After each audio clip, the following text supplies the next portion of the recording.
Hispanics are penetrating previously majority white states, affecting future elections. When you think of Latinos, you generally think of New York, Florida, Texas, and California, and not much more. But I'll be sharing information as to where the Latinos are dispersing to, and it may surprise you as it did me.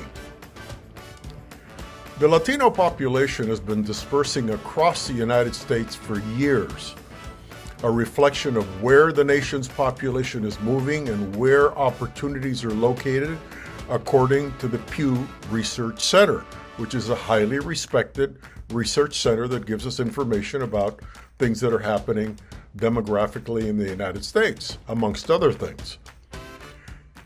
Hispanics accounted for over half of the nation's population growth in the last decade.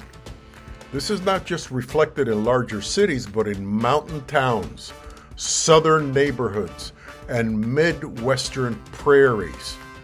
And we're going to be letting you know where they are, how they're changing the communities that they're living in, which is important, and how it will affect in future elections. Welcome to the USA One podcast, the program where I share the most interesting notes of the day from social media, radio, newspapers, and other publications that we know you don't have time to follow.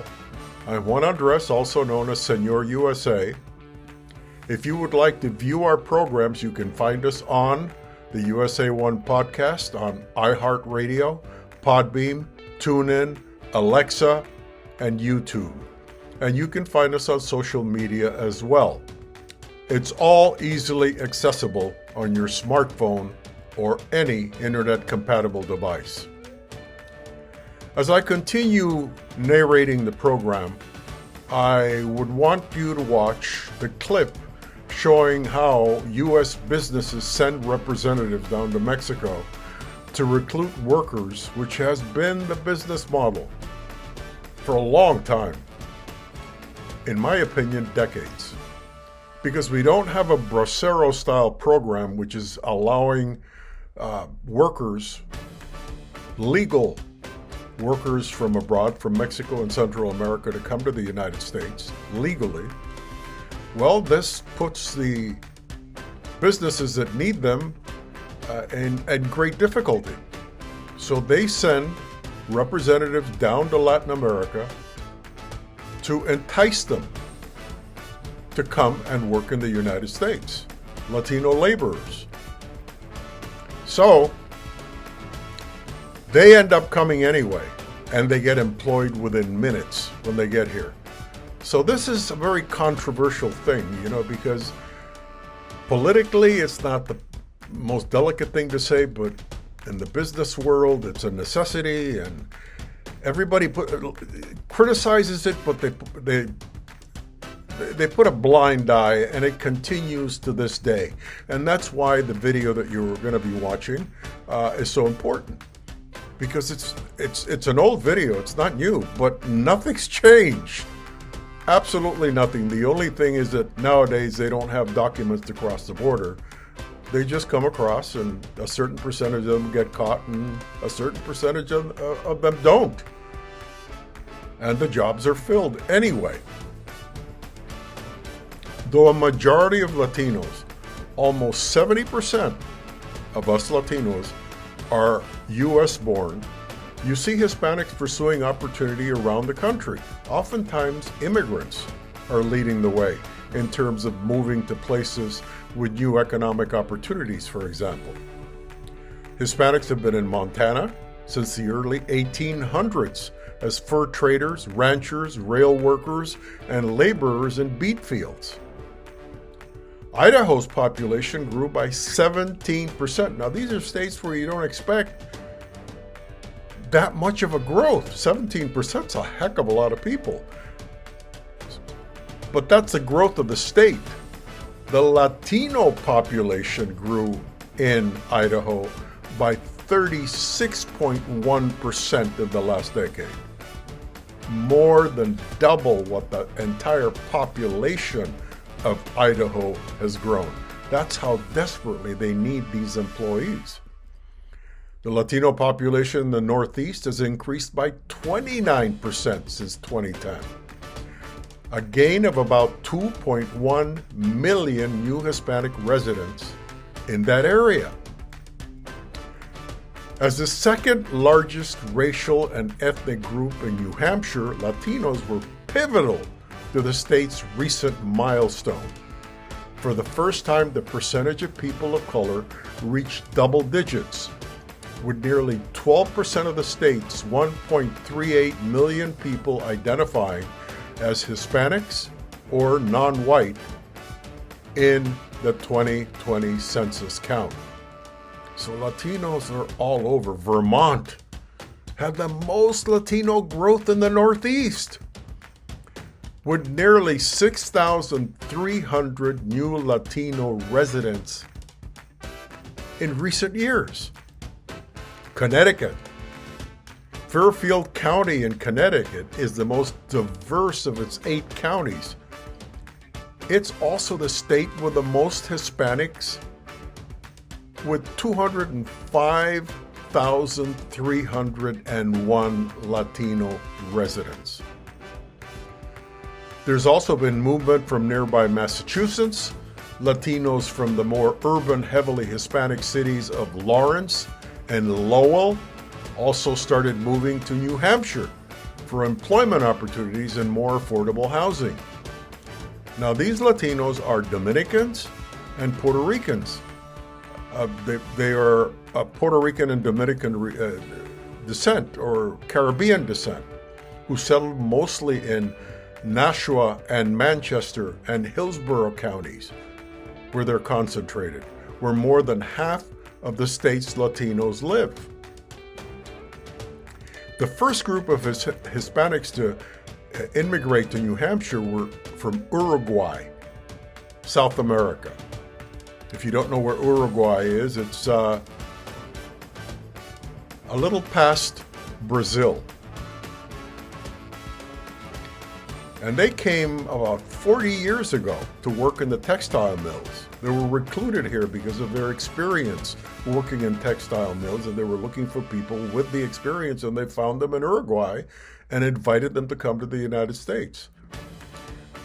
After that, the Colombians started coming, who moved to New Hampshire after missionaries from the church visited the South American nation and invited them to come to the United States and promoted and helped them get here.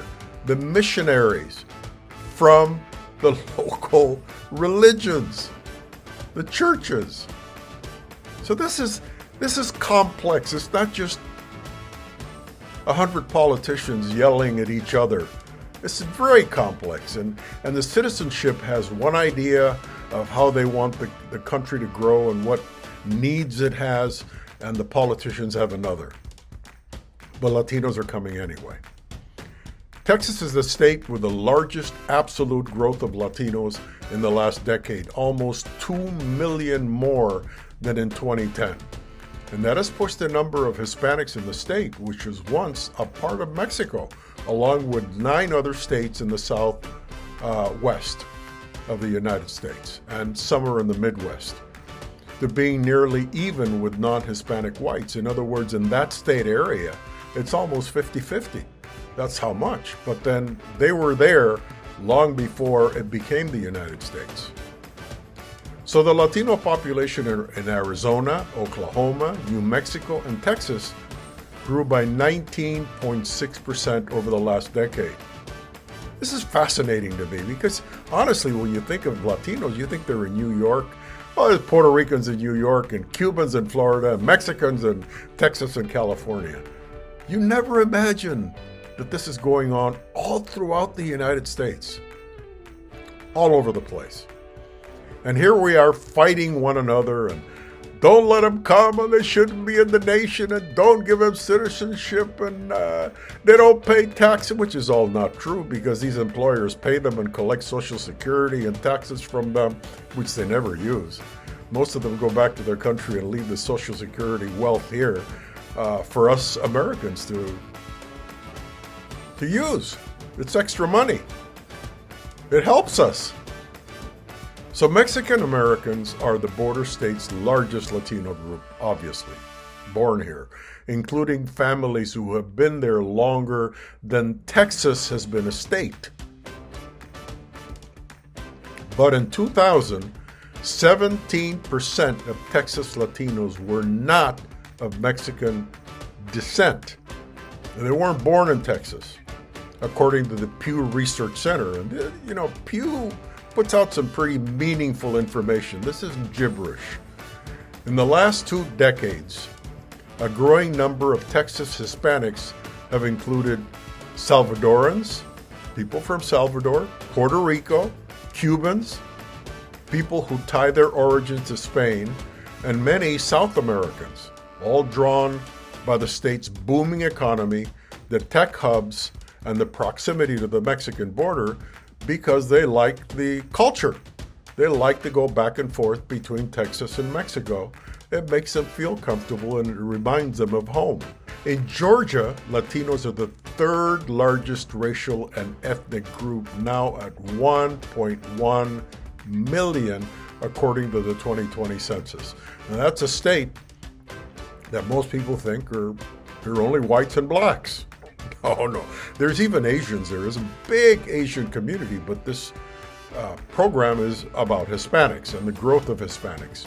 But there's a large Asian community as well, and when you combine the 1.1 million Hispanics with the great number of Asians, it's a formidable voting force in the state. And that's why you see that things that happened in Georgia that Republicans can't understand, that Trump can't get, that you can't go around insulting Latinos and then not pay the price. And that's what he did. When he was coming down his building stairs, calling all Hispanics all kinds of ridiculous names, drug addicts and rapists. And he paid a price for that. People don't forget. And when they go to vote, they vote against anyone he supports and his party, and they make them suffer. And that's exactly what you got in Georgia. That's exactly what you got in Georgia. Not only did you upset the African Americans, you had the Latinos and the Asians not too happy with the Republicans. And guess what? They lost 2 seats. They lost 2 seats. They paid a price for not respecting the Latino community. It's ridiculous. We're the 2nd largest voting bloc in the nation. And here's this guy coming down the escalators talking gibberish and vulgarity about a whole group of people that denied him the presidency. Denied it to him. Castigated him for it. But anyway, nearly half of some of the counties in the like Atlanta, Fulton, Clayton, Cobb, DeKalb, and Gwinnett are minorities. So, 2 of the 5 states with the fastest growth in the share of Latino population are in the South. A growing number of Latino communities emerged from the state's construction boom to prepare for the 1996 Summer Olympics, because who do you think is the largest group of minorities in construction? Latinos. They're basically constructing the United States. Everything new is constructed by them.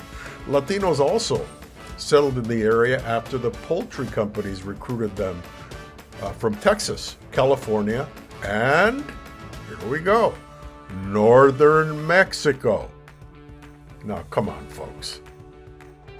If you're recruiting them from Texas and California and there's not enough and you still have to get them, and you go to northern Mexico to recruit them, and they're building a wall across that border that the president at the time said it's the most beautiful wall in the world. It's the highest wall in the world, and there's nothing better than my wall. And yet they filled all the positions. How do you think they got here? You think that wall stopped them? You think that the wall stopped the employers from giving them jobs? They went to northern Mexico and recruited them. They didn't physically bring them across, but they enticed them. You get across the border, I'll give you a job. And sometimes they don't hire them directly. They have agencies that hire them. You know, like temporary workers. Like if you have a problem at your company and you need a secretary for a couple of months or a year because someone is on vacation or a leave of absence, and you call a temp agency and they send them and then they bill you for that employee. Well, that's how it works. Right in the and the government knows about it. The politicians that are mealy-mouthing and talking silly things know about it. They're just talking, excuse me, dumbass talk. That's what it really is.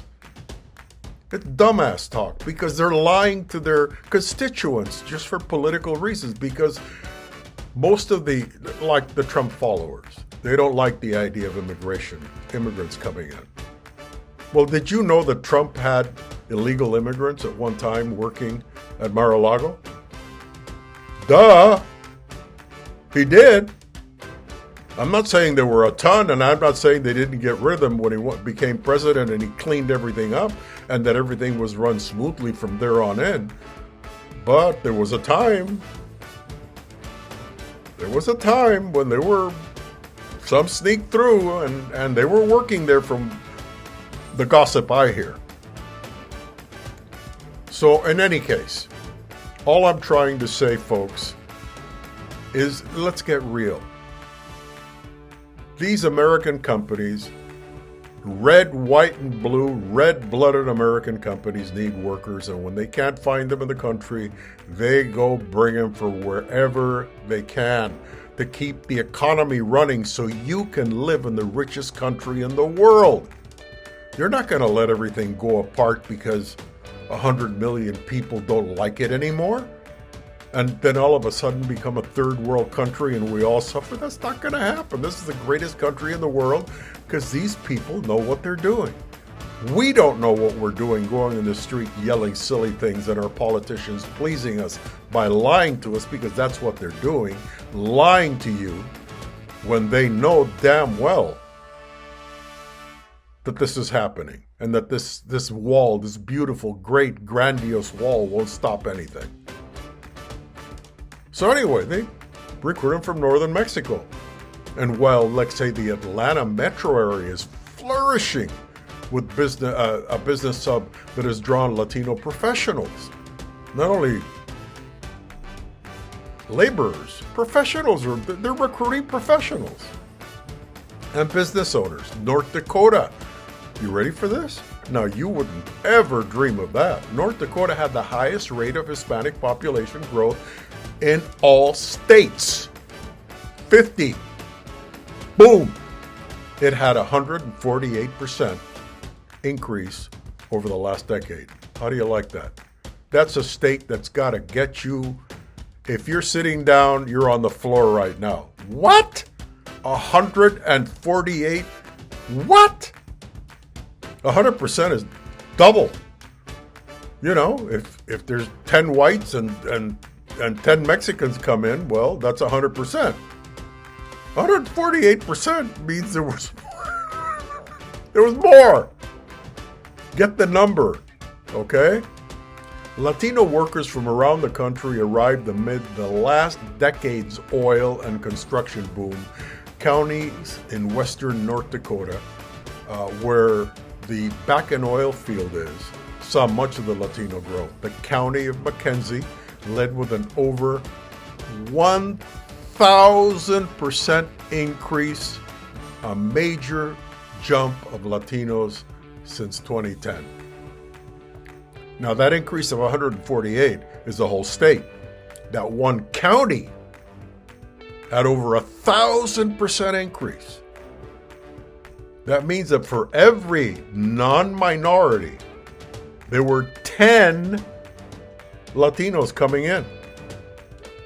10 Hispanics for every one non-minority. And you're belly aching that they're getting here? You think the governments don't know this? Look, the Pew is reporting it. If they know it, don't you think politicians read the Pew report? Don't you think businessmen read the Pew? You think Pew report is being done so someone can crumple it up and throw it in the toilet and flush the toilet? And they have all these researchers running all over the country to get this information, and they're paying these huge salaries just because they like paper in the toilet? They're doing it because businessmen and government agencies and politicians pay for these reports because they want to know what's going on. They know. They're just giving you baby talk. All about Latinos. Latino this and Latino that and Latino the. Come on, give me a break. Let's get real. We're fighting each other, and they're laughing at us, full of money, flying all over the place, because there isn't a single politician that doesn't live like a king in this country. And they get on and they get on TV and radio and lie to us. Bare ass lies. And they know what's going on. But they have to appease you so you can vote for them. And it doesn't make any difference. Even if you vote them out, the next politician coming in is going to do the same thing. And you know what? Even if it's you that gets elected, you will end up doing the same thing because you're not going to bankrupt the country just because you don't like Latinos. That doesn't make any sense. Look, Amazon is building a 1 million square foot fulfillment center on former farmland in West Fargo. And Microsoft has its second largest non-headquarters in Fargo, North Dakota. The region's Latino population has jumped 28% in 12 states in the last decade. From meat plants in Iowa, Nebraska, and South Dakota to farm fields and oil refineries, Hispanic growth in urban, suburban, and rural areas has been a mix of new immigrants, arrivals, births, and domestic migration of Latinos. Ladies and gentlemen, let's make peace. This is ridiculous that we're fighting each other over a nonsense. No one's going to win because the Latinos are here to stay, and even they're going to need more as we grow and beat China. We're going to need more. I'm Juan Andres, also known as Senor USA. You can always find us on the USA One podcast on iHeartRadio, Podbeam, TuneIn, Alexa, and YouTube. And you can also find us on Facebook and Twitter. Thanks for being with us, and we'll see you next time.